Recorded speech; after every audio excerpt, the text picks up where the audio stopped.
Mi novia dijo, eres muy tierno, pero solo te quiero como amigo. Se burló de mí después de pedirle matrimonio frente a su familia, así que tomé su auto y lo metí en la piscina. Antes de empezar, sé que el título suena extremo. Soy consciente de lo que hice. No vengo aquí a pedir que me aplaudan. Vengo porque necesito procesar esto en voz alta y porque la situación tiene capas que no caben en una sola línea. Si solo quieren juzgar el final sin leer el contexto, adelante.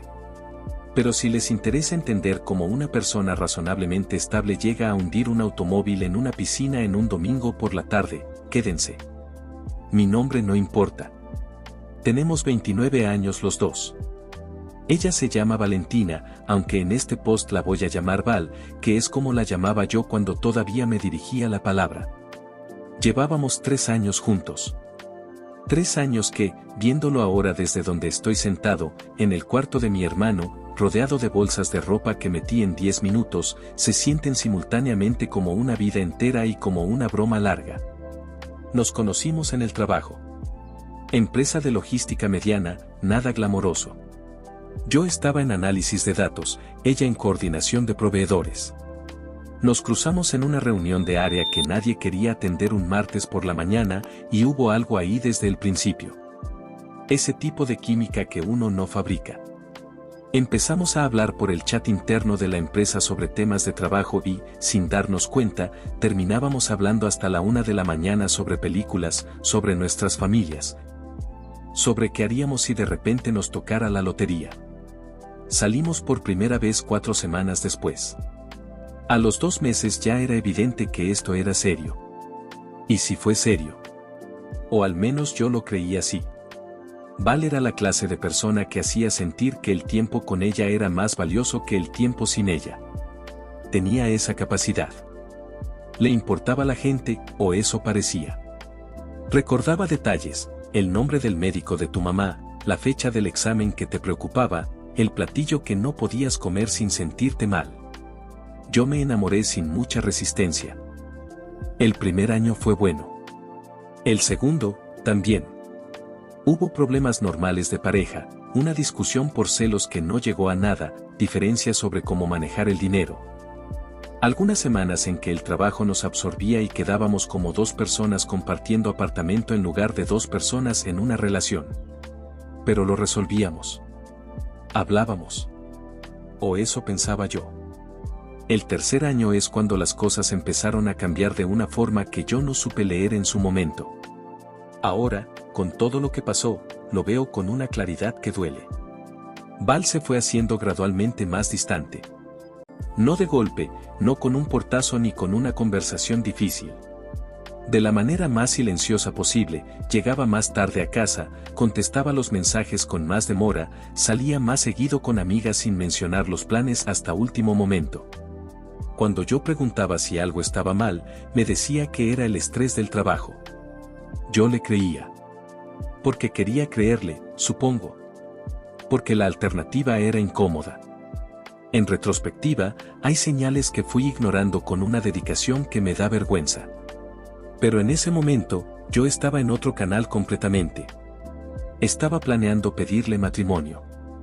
La idea llegó hace unos 4 meses. No fue un impulso. Lo pensé durante semanas. Hablé con mi hermano. Hablé con mi madre. Ahorré para comprar un anillo que no era extravagante pero tampoco era modesto, algo que dijera que me lo tomaba en serio. Elegí el modelo con ella en mente, con el tipo de joyería que le gustaba, discreta, sin piedras llamativas. Platino, banda simple, pequeño diamante central. Costó lo suficiente como para que guardarlo en el cajón me generara cierta ansiedad. El plan original era pedirle matrimonio en un restaurante, los 2 solos, algo íntimo. Pero Val sugirió, y esto es importante, que pasáramos el fin de semana en casa de sus padres. Su madre cumplía 60 años y habría una reunión familiar pequeña. Val fue específica, sería bonito que estuvieras ahí, ya eres parte de la familia. Esas fueron sus palabras. Las recuerdo con precisión porque las repliqué en mi cabeza durante semanas como evidencia de que estábamos en la misma página. Cambié el plan. Pensé, si sus propias palabras son que ya soy parte de la familia, qué mejor momento y lugar que ese. Su familia la quería. Me llevaban bien. Su padre me había dicho en más de una ocasión que me consideraba como un hijo. Su hermana menor era amiga mía en redes sociales y a veces me mandaba memes. El contexto era ideal, o al menos eso construye en mi cabeza. La noche antes de ir a casa de sus padres, Val estaba callada. Le pregunté si estaba emocionada por el cumpleaños de su mamá. Dijo que sí, pero con esa forma de decir sí que en realidad no significa mucho. Yo no presté suficiente atención. Tenía el anillo en el bolsillo interior de mi maleta, envuelto en una pequeña bolsa de gamuza, y mi cabeza estaba ocupada ensayando cómo iba a decir las palabras. El sábado llegamos a casa de los padres de Val al mediodía. Era una casa amplia en las afueras, con jardín y una piscina que la familia usaba en verano. Ese día hacía calor. Había unas 12 personas, sus padres, su hermana con el novio, 2 tíos, algunos primos. La madre de Val, una mujer de verdad cálida, de esas que te hacen sentir bienvenido sin esfuerzo, me abrazó en la entrada y dijo que le alegraba mucho que hubiera venido. El padre me dio la mano con fuerza y me señaló la mesa de bebidas como si fuera mi casa. Todo iba bien. La comida estaba buena, la conversación era ligera, Val parecía más animada que el día anterior. Me decía algo, supongo que el entorno familiar la relajaba. En un momento dado, cuando estábamos todos sentados alrededor de la mesa del jardín después de los postres, con el sol bajando y el ambiente todavía cálido, sentí que era el momento. Me puse de pie. Saqué el anillo. Dije su nombre. Lo que ocurrió en los siguientes 90 segundos es algo que voy a cargar durante mucho tiempo. Val me miró. No con sorpresa. No con emoción contenida. Me miró con una expresión que ahora identifico como pánico mezclado con algo parecido a la incomodidad. Antes de que yo terminara de decir lo que tenía preparado, antes de que llegara siquiera a la pregunta, ella levantó una mano y dijo: Espera. Espera, espera. Hice una pausa. Seguí de pie. El anillo todavía en mi mano. Entonces dijo, y esto lo escuché con toda la claridad del mundo porque el jardín se había quedado completamente en silencio: Eres muy tierno.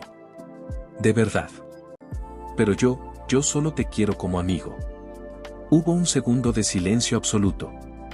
Y luego, antes de que yo pudiera procesar lo que acababa de escuchar, antes de que pudiera cerrar la boca o guardar el anillo o hacer cualquier cosa con lo que acababa de suceder, escuché una carcajada. Era de Val. Una carcajada real. No un sonido nervioso, no esa risa incómoda que la gente suelta cuando no sabe cómo reaccionar ante algo inesperado. Era una risa genuina, de quien encuentra algo verdaderamente gracioso. Y duró. Duró lo suficiente como para que el tío que estaba sentado a su izquierda la mirara, evaluara la situación, y también comenzara a reír. Luego la hermana. Luego el novio de la hermana. Luego, en una cadena que me pareció completamente irreal, casi todos los que estaban alrededor de esa mesa. Yo seguía de pie. Con el anillo en la mano. El padre de Val fue el único que no se rió. Miró la mesa. La madre tampoco rió, pero tampoco dijo nada. Se quedó con los labios apretados y los ojos en algún punto entre Val y yo, como quien sabe que debería intervenir pero no encuentra el movimiento correcto.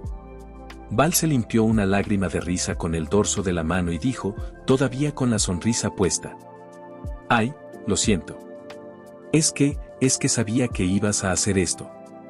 Vi el anillo en tu maleta hace 3 semanas, cuando fui a buscar el cargador de tu teléfono. Y dije, voy a esperar a ver cuándo lo hace. No pude resistirme. Procesé eso en silencio. 3 semanas. Había sabido durante 3 semanas que yo tenía un anillo guardado, que estaba planeando proponerle matrimonio, y había decidido que la respuesta correcta era esperar. No decirme nada.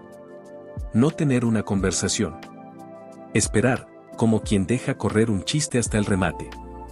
Cerré la mano alrededor del anillo. Val se recostó en la silla con esa soltura particular que tienen las personas cuando sienten que el terreno les pertenece y dijo, en un tono que ya no era de risa sino de algo más parecido a la ligereza, como quien aclara un malentendido menor. Además, la verdad es que llevo un tiempo viendo a alguien. Hace rato que lo venía pensando, pero nunca encontré el momento de decírtelo.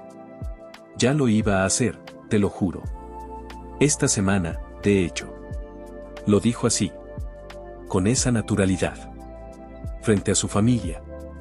Frente a mí, de pie, con un anillo en el puño. El tío que había reído primero soltó un comprensivo, como si acabaran de explicarle el final de una película que no había entendido del todo. La hermana de Val, que tiene 24 años y en otro contexto me caía bien, dijo en voz baja pero no lo suficientemente baja. Nosotros ya sabíamos lo de Mateo. Mateo. Así se llamaba. Lo supe en ese momento, de pasada, en un comentario lateral, mientras seguía parado frente a una mesa con 12 personas que en distintos grados sabían algo que yo no sabía. Val volteó hacia su hermana con una sonrisa de medio lado, ni confirmando ni negando, ese gesto que hacen las personas cuando el secreto ya no es secreto y tampoco les molesta demasiado. Luego me miró a mí. O sea, todos nos veíamos venir que esto iba a ser incómodo, pero pensé que no ibas a llegar tan lejos. Hizo una pausa. Con el anillo, digo. Alguien más rió. No sé quién. En ese punto había dejado de registrar los rostros individualmente. Lo que sentí no fue exactamente rabia. No de inmediato. Lo primero fue algo más parecido al vértigo, esa desorientación física que produce descubrir que la versión de la realidad en la que creías vivir no era la real. 3 años. Un anillo. Un fin de semana planeado. Una frase suya, ya eres parte de la familia, que ahora sonaba a otra cosa completamente. Noté que me ardían los ojos. Lo reconocí a tiempo. Había una parte de mí que quería sentarse en el piso del jardín de los padres de Val y llorar sin parar durante un rato largo. Era un impulso completamente honesto y completamente inútil. No lo iba a hacer. No ahí. No frente a esa mesa. Guardé el anillo en el bolsillo del pantalón. No dije nada. Me giré hacia la casa. Escuché la voz de Val detrás de mí, todavía con ese hilo de risa. Oye, espera. Acaba tu discurso de amor, que ya llegaste hasta aquí. Alguien, creo que el novio de la hermana, soltó una carcajada corta. No sé si fue por lo que dijo Val o por el nerviosismo. En ese momento era lo mismo. Seguí caminando. Entré a la casa por la puerta del jardín. El interior estaba quieto, con ese silencio particular de las casas cuando todos están afuera. El aire acondicionado zumbaba. Sobre el perchero de la entrada, perfectamente colgado, estaba el suéter gris de Val. El que había traído por si acaso bajaba la temperatura por la noche. Lo había puesto ahí al llegar, con la misma tranquilidad con que había hecho todo lo demás ese día. Vi el bulto en el bolsillo derecho. No pensé en lo que iba a hacer. Si hubiera pensado, no lo habría hecho. Pero en ese instante mi cerebro no estaba operando en el modo en que normalmente opera. Metí la mano en el bolsillo del suéter y saqué las llaves. El llavero era inconfundible, una pequeña figura de metal amarillo, un camarón de juguete que ella misma había comprado en una tienda de souvenirs 2 años atrás. Una broma interna que en su momento me pareció encantadora. Salí por la puerta principal. El camarón amarillo estaba estacionado en la entrada de la casa, al frente, brillando bajo el sol de la tarde como si fuera un objeto de exhibición. Val lo había comprado hace 1 año y medio con sus ahorros, el primero que tuvo completamente a su nombre. Lo cuidaba con una atención casi ritual, lo lavaba cada semana, nunca lo dejaba estacionar en lugares con mucho tráfico peatonal, le ponía siempre gasolina antes de que llegara a un cuarto de tanque. Me había explicado, con total seriedad, que de niña se había obsesionado con los Transformers y que cuando vio al Bumblebee en la primera película algo se había quedado grabado para siempre. Quería ese auto desde los 8 años. Y cuando finalmente lo tuvo, lo trataba como lo que era para ella, la materialización de algo que había esperado mucho tiempo. Entendía eso. Lo había entendido siempre. Por eso, en cualquier otra circunstancia, no me habría acercado a ese auto sin su permiso ni para limpiar el parabrisas. Abrí la puerta del conductor. Me senté. El interior olía a ella, ese perfume suave que usaba y el ambientador de vainilla que colgaba del espejo retrovisor. Metí la llave. El motor encendió con ese sonido grave y limpio que tienen los 508, ese ruido que Val decía que era lo más satisfactorio del mundo. Puse primera. Avancé despacio por el costado de la casa, por el camino de grava que rodeaba el jardín y llevaba hasta la parte trasera. Vi la cerca de madera que delimitaba el área de la piscina, tablas verticales pintadas de blanco, unidas con 2 travesaños horizontales, decorativa más que funcional. No estaba diseñada para detener nada. Aceleré. La cerca explotó hacia adelante en una nube de astillas y polvo blanco. El impacto fue más suave de lo que imaginé, como romper algo que nunca estuvo hecho para resistir. El Camaro atravesó el borde del jardín sin casi perder velocidad, las ruedas delanteras salieron al vacío sobre el agua y entonces el peso del motor hizo el resto. El auto entró a la piscina. El impacto contra el agua fue violento y sordo al mismo tiempo, como un golpe que se absorbe en lugar de rebotar. El parabrisas se llenó de agua y burbujas blancas. El motor tosió, escupió y murió. El silencio fue inmediato. Me desabroché el cinturón. El agua empezaba a entrar por los bordes de las puertas, fría, con ese olor a cloro que de repente fue lo más real de todo lo que había pasado en las últimas horas.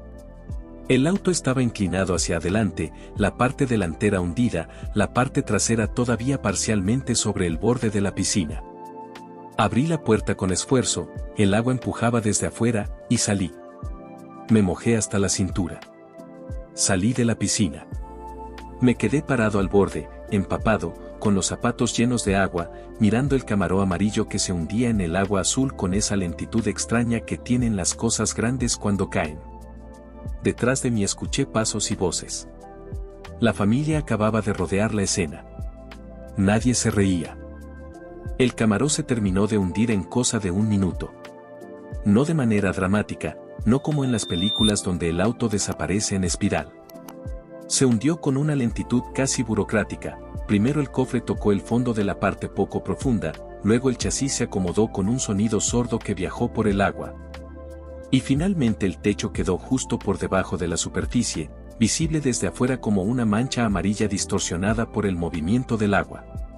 El espejo retrovisor del lado del conductor quedó asomando unos centímetros, como si el auto estuviera tratando de orientarse. Yo estaba parado al borde, todavía empapado, mirando eso. Escuché a Val antes de verla. Un grito que no era de miedo sino de algo más primario, más visceral, ese tipo de sonido que produce una persona cuando el daño ya ocurrió y el cerebro apenas está terminando de registrarlo. Llegó corriendo por el costado de la casa, probablemente habían tardado menos de 1 minuto en procesar lo que habían escuchado y venir a ver, y cuando sus ojos encontraron el auto, o lo que quedaba visible de él, que era básicamente el reflejo amarillo debajo del agua, se detuvo en seco. Lo que siguió no fue un llanto. Fue un colapso. Val cayó de rodillas en el borde del jardín, sobre el pasto mojado por el salpique del impacto, y comenzó a gritar con una intensidad que contrastaba de manera casi violenta con la ligereza de 40 minutos atrás. El sonido era completamente distinto al de su risa. Esa risa había sido liviana, controlada, de alguien que maneja la situación. Esto era otra cosa. ¿Qué hiciste? ¿Qué hiciste, maldito enfermo? Mi auto. Mi auto. Se golpeó las palmas contra el pasto. Lloraba sin contención, con esa forma de llorar que no tiene nada de calculado, que es puro reflejo. En 3 años nunca la había visto así. Y lo primero que pensé, con una frialdad que todavía me sorprende cuando lo recuerdo, fue que así era como yo me había sentido adentro hace 10 minutos, cuando estaba parado con el anillo en la mano escuchando las risas. Solo que yo no lo había mostrado. Luego volteó hacia la familia, que se había ido agrupando alrededor del área de la piscina en ese silencio que no es paz sino suspensión. Tenía la cara completamente deshecha, el maquillaje corrido, y señalaba en mi dirección con un brazo extendido que le temblaba. Agárrenlo. Golpéenlo. Hagan algo, por favor. Alguien haga algo. Nadie se movió. Lo digo así porque así fue. 12 personas, o las que quedaban en ese punto, y ninguna se movió hacia mí. El tío que había reído primero miraba el agua. El novio de la hermana tenía los brazos cruzados y los ojos en el suelo. La madre de Val había llevado una mano a su boca y miraba a su hija con una expresión que no era de complicidad sino de algo parecido a la incomodidad de quien reconoce, aunque no lo diga, que una parte de esto era predecible. El padre de Val fue el único que se acercó. Pero se acercó a ella, no a mí. Se agachó a su lado, le puso una mano en el hombro, y le dijo algo en voz baja que no alcancé a escuchar. Val lo apartó. Fue entonces cuando una de las primas, la misma que un rato antes había soltado la carcajada más larga de la mesa, la que había dicho el nombre de Mateo con esa ligereza, la que claramente había disfrutado el espectáculo, se acercó a Val. Me esperaba otro comentario, otra broma, otro momento diseñado para hacer la situación más pequeña de lo que era. En cambio, se agachó a su nivel, la miró directamente, y le dijo con una calma que sonó casi clínica: ojo por ojo, reina. Tú empezaste. Tal vez te lo merecías. Val la miró como si le hubieran hablado en otro idioma. La prima se incorporó, recogió su vaso de la mesa, y se fue hacia el interior de la casa sin agregar nada más. Y luego, en una secuencia que ocurrió de manera gradual pero constante, como el agua vaciándose de un recipiente con un agujero pequeño, la familia se fue. No todos a la vez, no con una declaración. Simplemente dejaron de estar. El tío recogió su saco del respaldo de la silla. Los primos se despidieron de los padres de Val en voz baja, sin mirarla. La hermana se quedó un momento más, pero cuando Val le pidió que llamara a alguien, a la policía, a una grúa, a Mateo, a quien fuera, la hermana dijo que no se iba a meter en esto y entró a la casa. Para cuando el jardín quedó más o menos vacío, Val seguía en el piso. Había pasado de gritar a llorar en silencio, que en cierta forma es peor. Su madre estaba a su lado. Su padre estaba al borde de la piscina mirando el auto con esa expresión específica de los hombres que están calculando costos sin decirlo en voz alta. Yo recogí del pasto la bolsa de gamuza donde había guardado el anillo antes de entrar a la casa. No sé en qué momento la había soltado. La guardé en el bolsillo. Me limpié las manos en el pantalón todavía húmedo. Val levantó la vista y me miró. No dijo nada. Yo tampoco. Me fui. Salí por el costado de la casa, por donde había entrado con el auto, pasando entre los restos de la cerca blanca que seguían esparcidos en el pasto. Tomé la calle principal. Llevaba los zapatos empapados y la ropa todavía húmeda y el sol de la tarde pegando sin consideración, y caminé unos 20 minutos por una zona residencial que no conocía bien hasta que el mapa del teléfono me indicó que había una avenida con suficiente tráfico para que el Uber no me cobrara la tarifa de zona remota. Pedí el viaje. Me senté en el bordillo a esperar. El conductor llegó en 8 minutos. Era un señor de unos 50 años que puso una estación de radio con música de los 90 y no me habló en todo el trayecto. Fue exactamente lo que necesitaba. Llegué al departamento de mi hermano pasadas las 7 de la noche. Él me abrió la puerta, me miró de arriba abajo, todavía con la ropa húmeda, los zapatos destruidos, y dijo: ¿qué pasó? Le conté todo. Me escuchó sin interrumpirme. Cuando terminé, estuvo un momento en silencio y dijo: vas a quedarte aquí el tiempo que necesites. No dijo nada más sobre el tema esa noche. Le agradezco eso más de lo que le he dicho. Al día siguiente, Val me mandó un mensaje. No era largo. Decía que lo que había hecho era un delito, que había destruido propiedad privada, que había hablado con un abogado y que me iba a demandar por el valor total del vehículo más daños. El mensaje terminaba con una línea que decía: espero que haya valido la pena. No le respondí. Han pasado varios meses desde ese domingo. La demanda nunca llegó. No sé si no encontró un abogado que quisiera llevar el caso, si alguien le explicó que la situación era complicada de presentar sin que saliera mal parada, o si simplemente decidió soltar el asunto. Lo que sé es que ningún documento llegó a mi dirección, ningún juzgado me notificó nada, y el abogado que consulté por precaución me dijo que si en ese plazo no había movimiento formal, era señal de que probablemente no iba a haberlo. Seguimos trabajando en la misma empresa. No en el mismo piso, no en el mismo equipo, pero en el mismo edificio. Nos vemos en el elevador a veces. En la cafetería. En los pasillos cerca de la sala de juntas. La primera vez que nos cruzamos después de todo, ninguno de los dos dijo nada. Ella miró hacia otro lado. Yo miré hacia adelante. Así ha sido desde entonces. No hay conversación, no hay confrontación, no hay ningún tipo de cierre formal. Solo dos personas que se conocieron en una reunión de martes y ahora se cruzan en los pasillos con la misma energía de dos extraños que comparten el mismo edificio.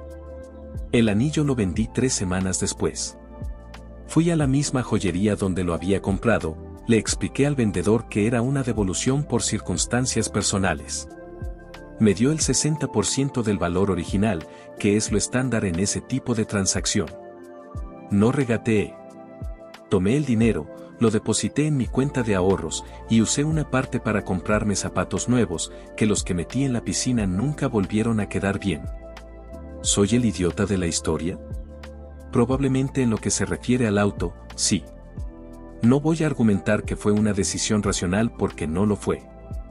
Fue el resultado de 10 minutos de humillación pública, 3 años de inversión emocional, y un cerebro que en ese momento estaba operando con muy poca gasolina y demasiado dolor.